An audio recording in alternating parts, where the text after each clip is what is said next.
Tung cười hè hè nào. Hè nào.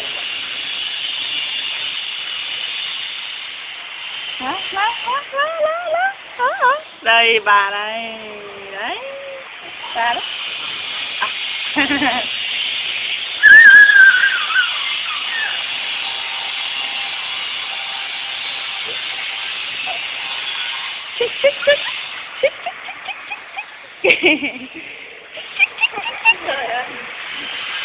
À, đây MP rồi này.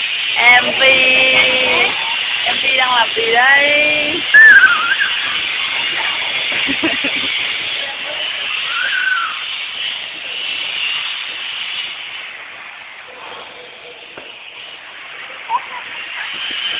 Đây là MP đi, MP đang chơi gì kìa?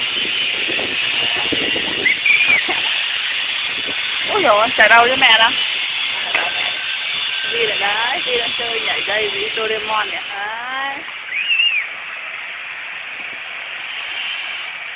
Ui giời. Dậy dậy. Đứng lên. Ra xe lắc này, ra xe lắc chơi này.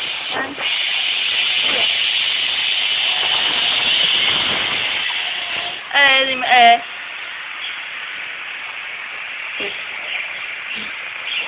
Chạy đâu nào, chạy đâu này, chạy đâu.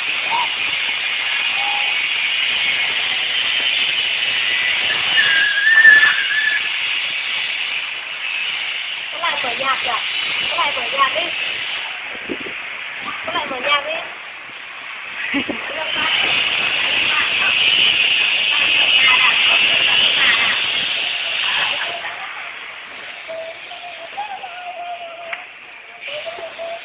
Có lại mở nhạc đi. Mở nhạc.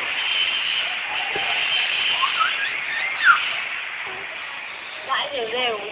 Không ra được. Ngã. Dậy. Bớn.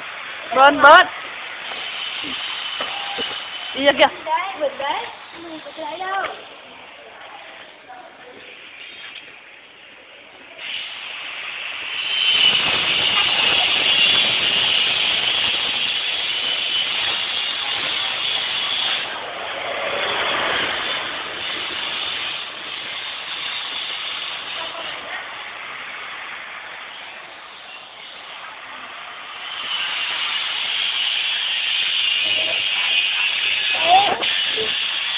Đây bà đây.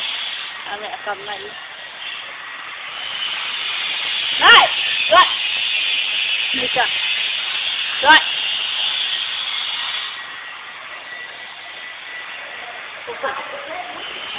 Xem mượn nhá. Xem mượn. Tôi vào kia chơi để cho Vi chơi. Nhanh.